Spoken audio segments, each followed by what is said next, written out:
You're listening to Money FM 89.3, and it's now time for Under the Radar with me, Chua Tian Tian.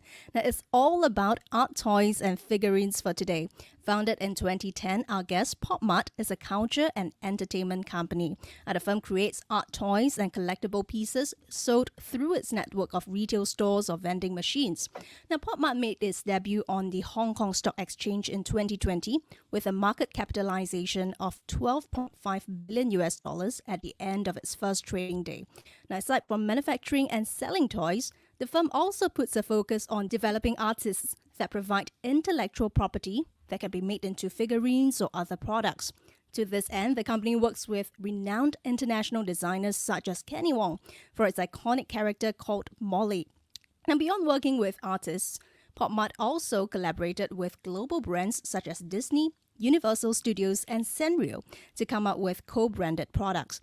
The question is, how does the firm navigate its relationship with designers and corporates, given that they are considered as the lifeblood of the company? The firm is also on the charm offensive to expand internationally by opening retail stores around the world, but it is also diversifying away from toy manufacturing at the same time. To what extent do these moves contradict each other, and what is POP MART's grand plan for the future? Well, for more, let's speak to Kevin Zhang, Head of Strategic Partnership at POP MART. Kevin, welcome to the show. Thank you, Tian Tian. I'm glad to have the chance to have a little bit info exchange about POP MART and POP MART International's operations and plans. Great to have you on board. And Kevin, we've talked briefly about how POP MART is this culture and entertainment company that creates art toys and collectibles, but we want to hear from you. How would you describe POP MART's business model and value proposition? Yeah, so as our company started from a humble shop based in Beijing, we actually have a very clear mission, basically given by our founder, Grant Wong. Our mission is actually to light up passion and bring joy around the world. So that's our mission. And we do have a company mission. The mission is actually to become a leading global pop culture entertainment company. So as the mission and vision clearly states, right, we actually have bigger goals to achieve, and we are working very hard towards this ultimate goal. Definitely, the business model, as you have mentioned in our company intro, is starting with art toy, with different type of toy offerings. Later, I think we can cover, and I'll share you more details. And of course, with the company, the public listing and other operations diversification efforts growing, we're trying to grow a broader and more diversified ecosystem around pop culture and entertainment. But of course, art toys is our DNA. That's our core business as of now. Okay, and let's talk about your geographical presence around the world. Then, POP MART is currently in 24 countries and regions around the world, with 5 brick and mortar stores overseas, outside of China. That is, you also have subsidiaries and joint ventures in South Korea, Japan, and Singapore. Tell us more about that. Also, which is the most important market for you at this point in time? No problem.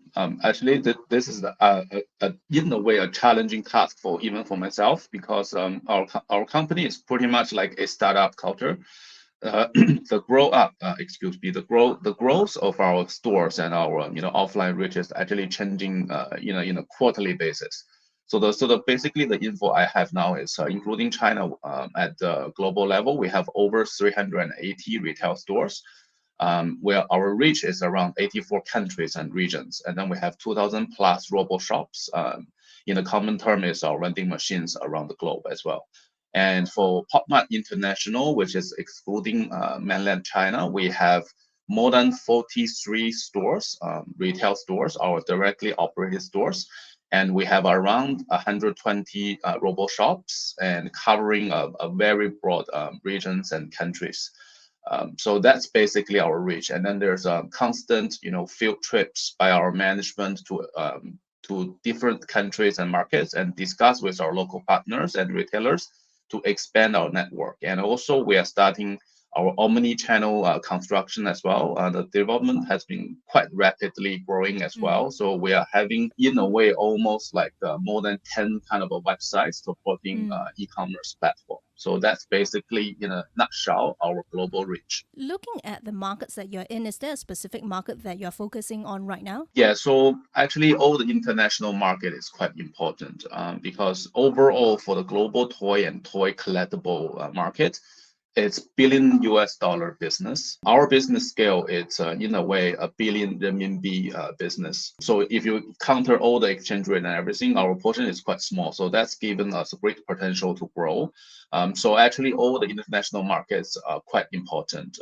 We have a very strategic plan in developing different regions. Each region, each market has its own objective and positionings within our group as well.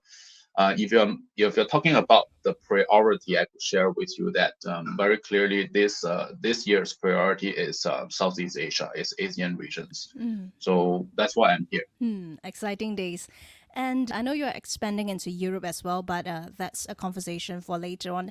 But let's talk a little bit about your customers in the entertainment or the toy industry, Kevin. Who would you describe as Pop Mart's collector base or collectors based on age or spending power? Okay, so now a little disclaimer. I think we don't mean to be stereotyping, but we do have to, creating in a way a generic profile of our customer bases.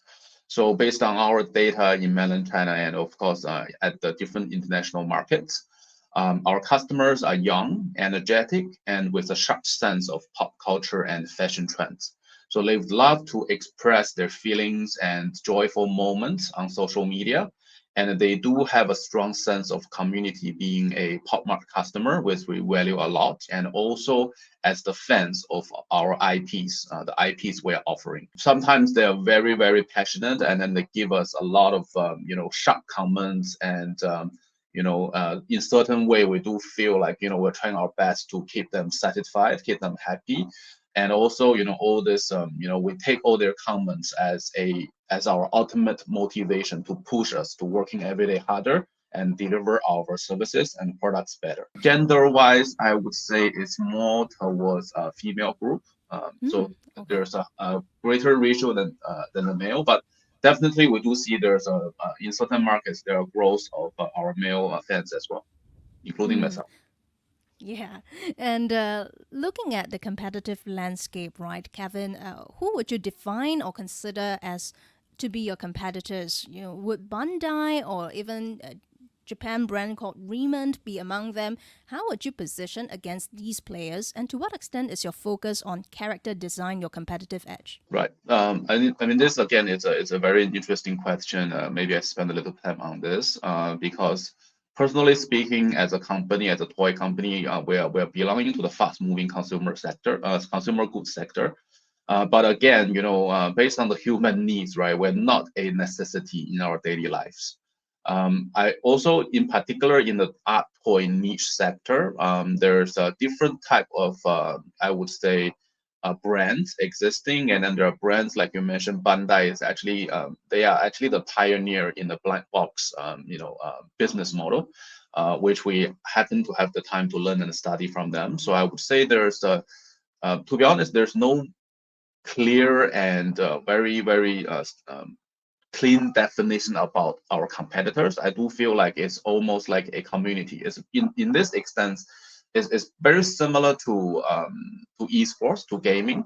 I wouldn't say there's a hard fight for certain market share, but of course we do hope people and our fans could spend more of their budget onto our products than other brands. But overall, it's a community where we're growing this business together. I would mention, there's the key differentiation from Pop Mart and other major brands, like you mentioned, Bandai, or even that, if I may say, Disney, Kyoto, Hot Toy. We somehow have our own unique way of developing IPs, because most of the time in this sector, the whole thing started with existing and well-structured media contents. For example, Disney or Bandai, like Gundam. It's basically the animation or the comics coming up first, or a movie coming up first, and then getting popularity, getting fan base, and then the fans love the character. Then the next step will be the accessories, whereby the toy, the figurine starts to be developed. So that's the typical traditional way of growing an IP based on a structured media content or offerings. the fan base is already there based on the contents. But for our products, we're actually starting with the IP first, with the actual figurine first.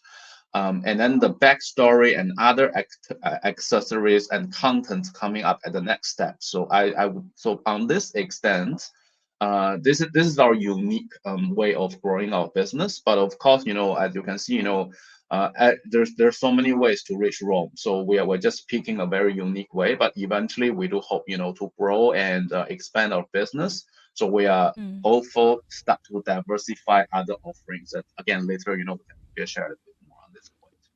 Mm. And you talked a little bit about intellectual property, which is the design of your Pop Mart characters and etc. And Pop Mart is known for your emphasis on the design of your toys. So how do you navigate your relationship with designers? For instance, Kenny Wong that created your famous Molly dolls, or Ayan that created Dimu. I believe it's reported that each artist get a cut out of their work. How do you navigate that relationship? I believe it all starts with how we identify the artists. So again, a lot of this, the sector, the overall art toy community, relatively is a small community. There's a lot of connections. There are a lot of friends. As I mentioned, we learn from other brands. We learn from the other kind of our pioneer generations.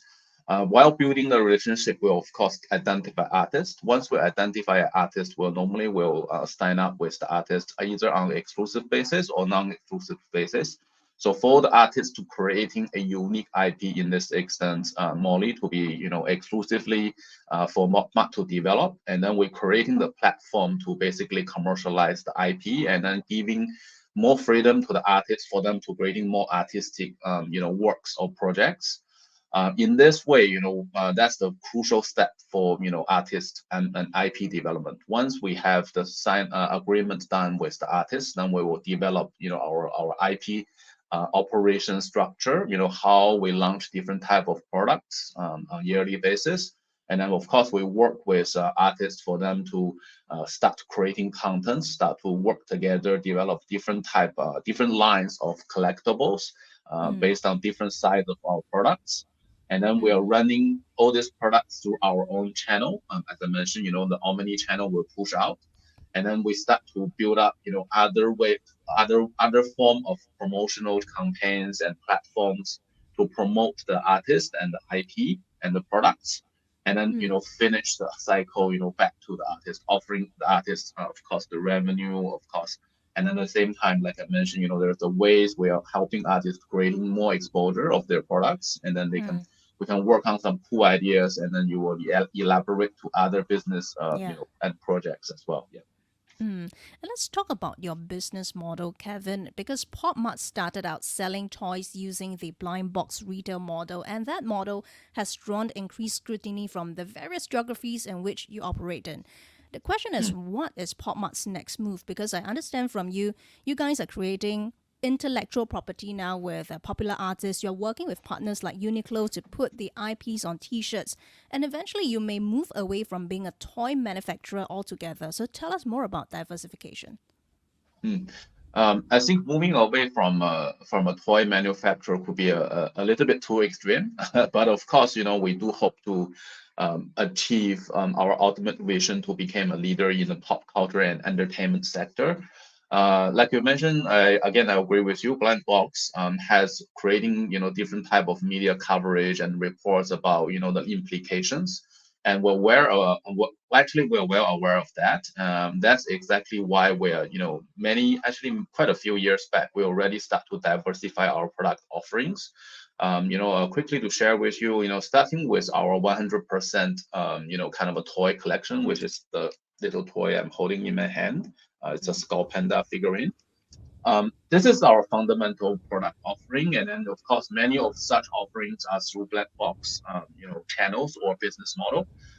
Away from that, there are different size and different packaging of products. We are actually already offering in our retail store. There are 200%, which is double size, and we have 400%, and then 100%, 1000%, which is our mega collection.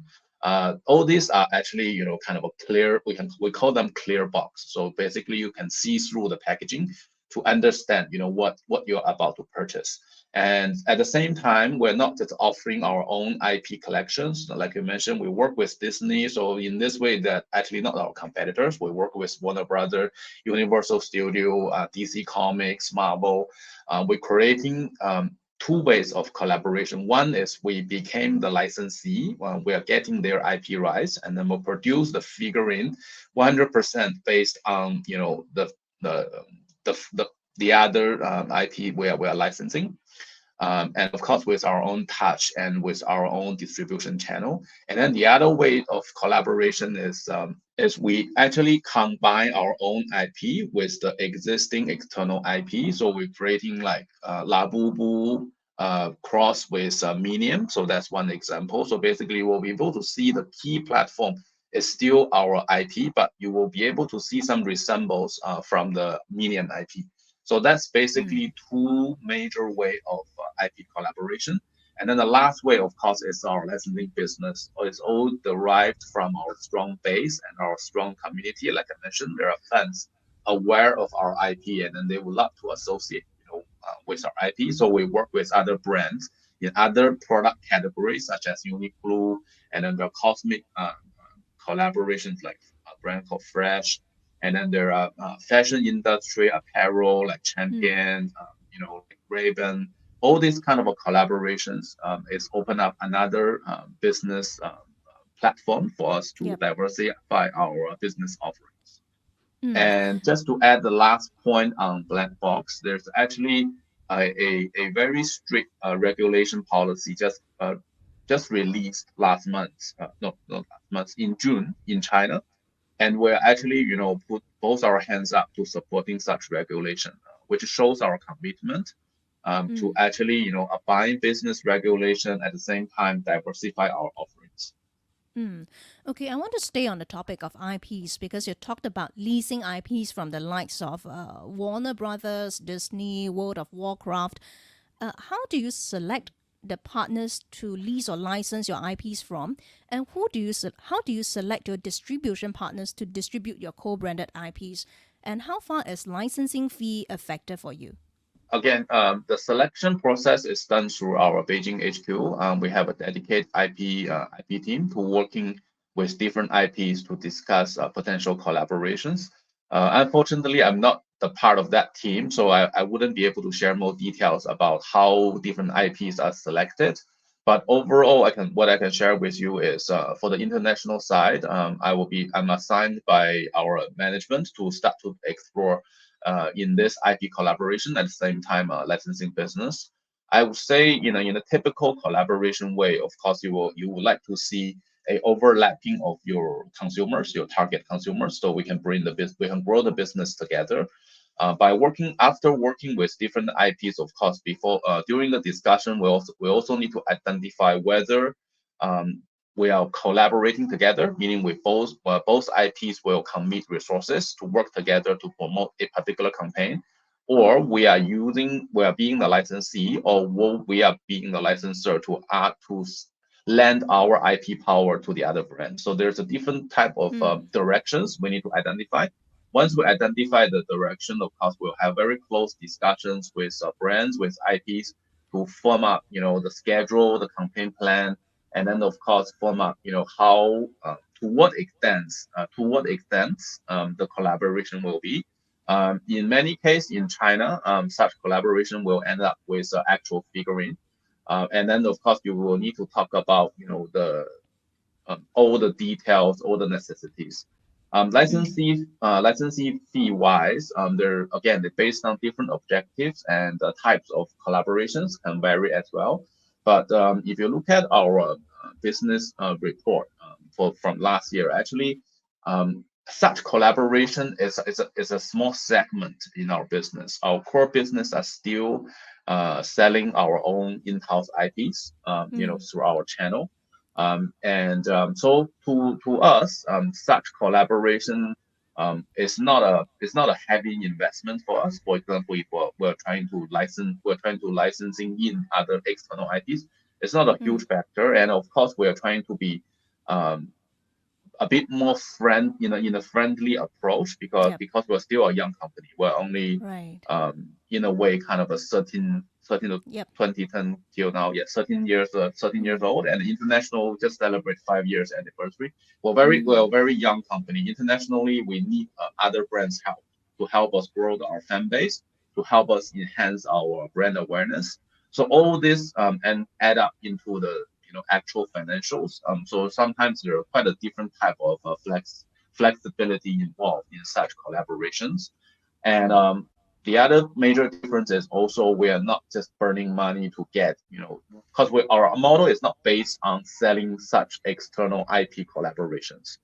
So Mm. that we're trying to be very selective as well. We don't want to Yep. rush into chasing all the hot topics and then just mass produce the product and then we walk away.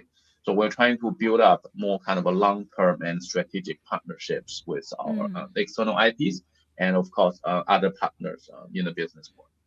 Mm.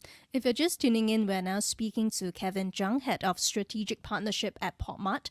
And in the meantime, though, Kevin, as much as we like to talk about IPs, AI has been a topic of discussion for people in the art industry.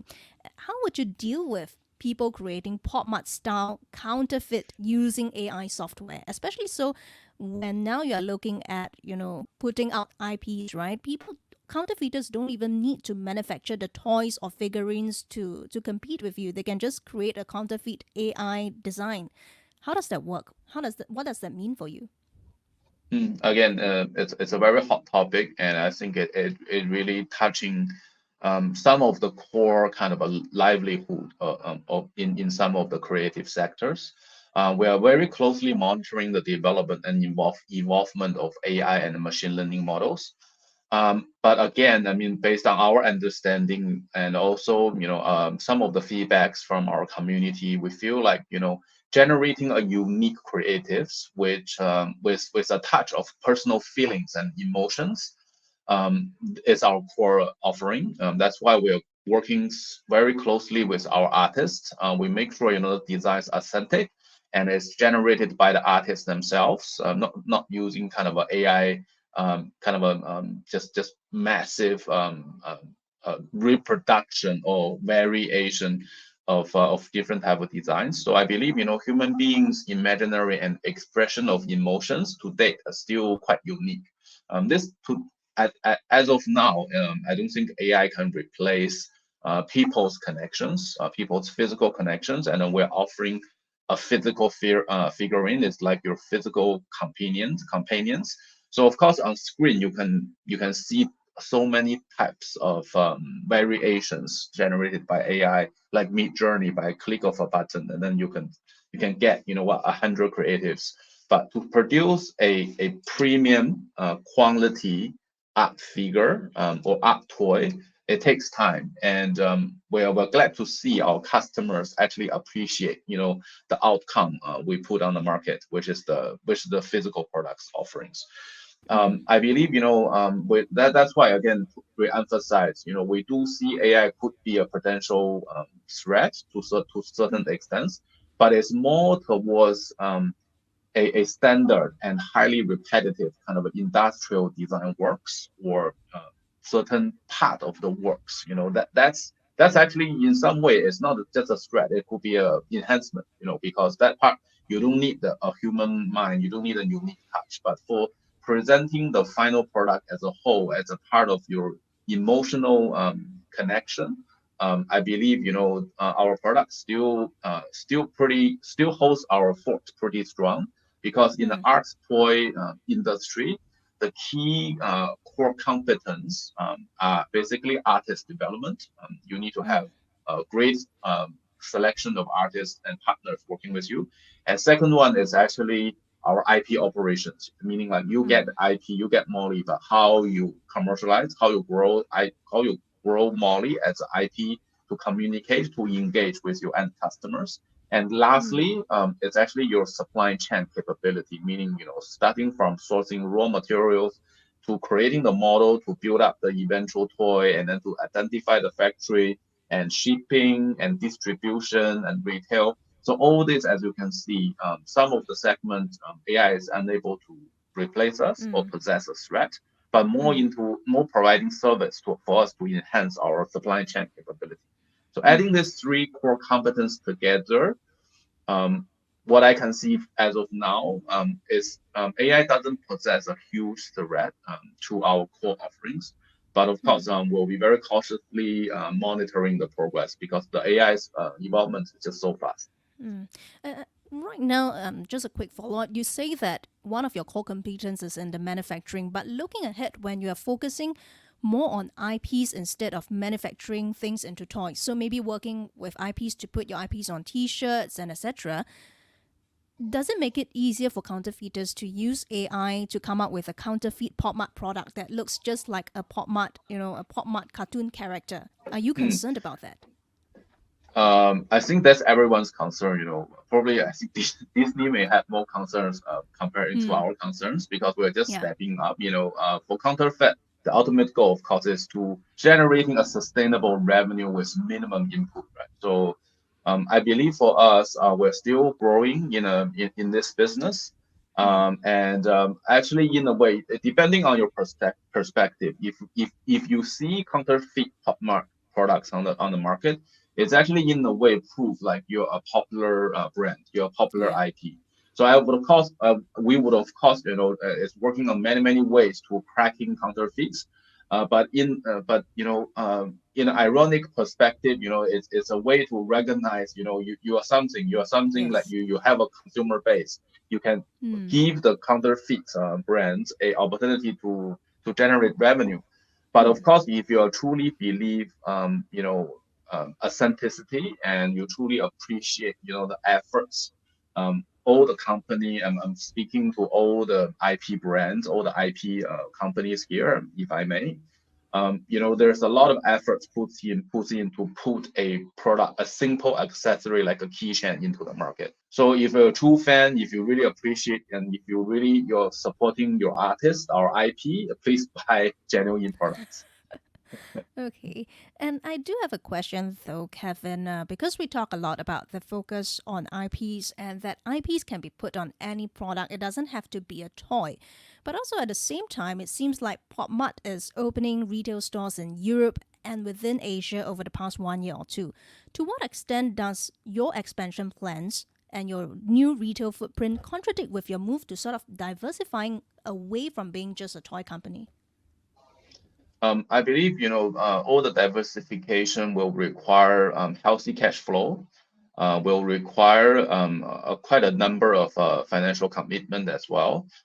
So as I mentioned, it's a bit extreme to really walk away from producing physical toy figurines. Eventually, of course, we would like to diversify, but I think that's still our DNA, that's still our core business.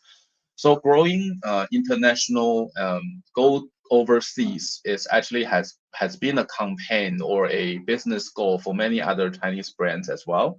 We're just among one of them, and I believe there are more focus now put onto international business. And internally, I couldn't share you the figure, but we have been given certain commitment that we feel humbled to hear, Mm, and that's basically with because again Pop Mart, the brands is a market leader in art toy niche segments in mm, China.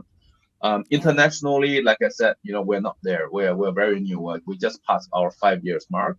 That's why it's going to be a long and bumpy way for us to grow international business because Mm, each market is different. Each segment is different. Consumer behaviors are different.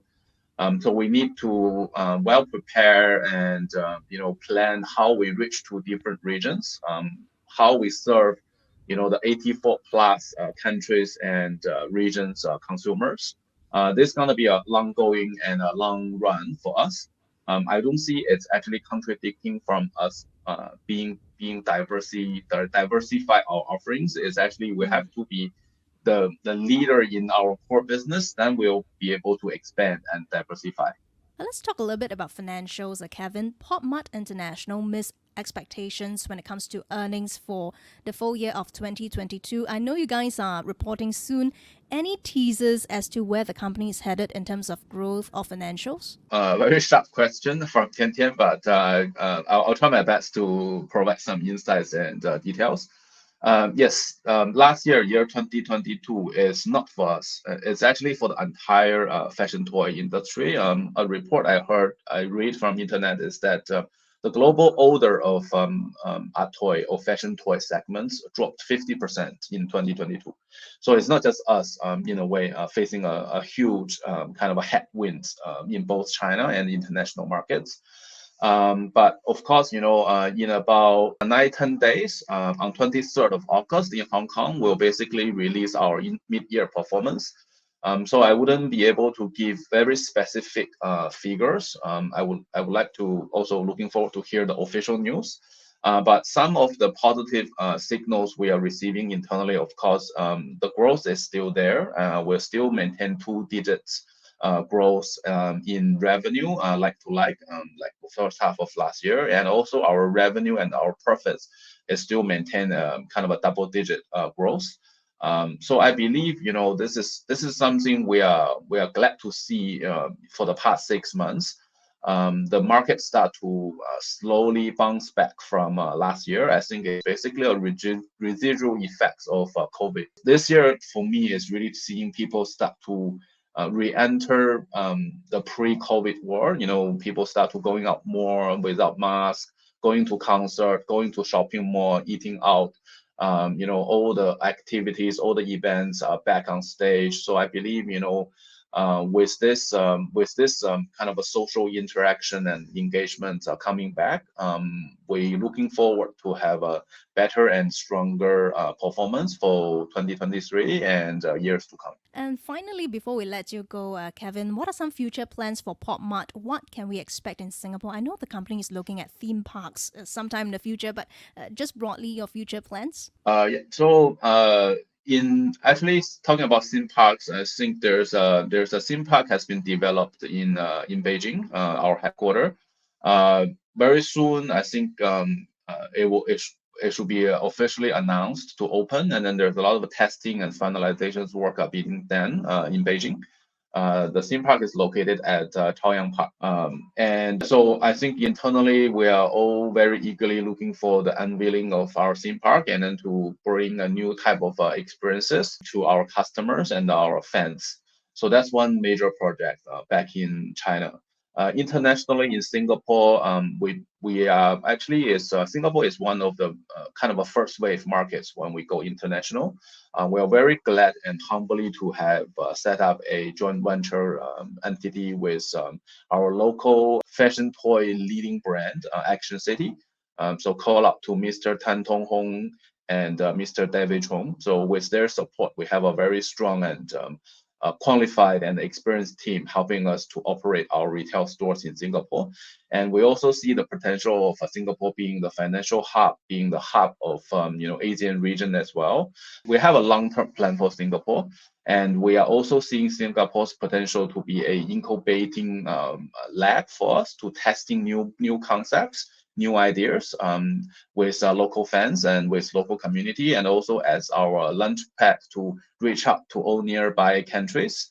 And of course, many international brands have set up their APAC HQ in Singapore. That's also give us opportunity to discuss with other brands, with other IPs for collaboration and of course licensing business. So very excited, to be here and to see, our plan bits by bits being delivered. And of course, one of the very, very soon major project I'm working on is our Pop Toy Show international version. We are bringing this show for the first time overseas, and then the very first edition will be held in Singapore, MBS Convention Center from 8th September till 10th of September. So we're looking forward to welcome fans from everywhere to join us, and we can celebrate this very special and unique occasions as well. Exciting days indeed. Thanks a lot, Kevin. That was Kevin Zhang, Head of Strategic Partnership at POP MART. Thank you very much for joining us on Money FM 89.3. You can also tune in to an extended version of this conversation on audio, Apple Podcast, and Spotify. Money FM 89.3.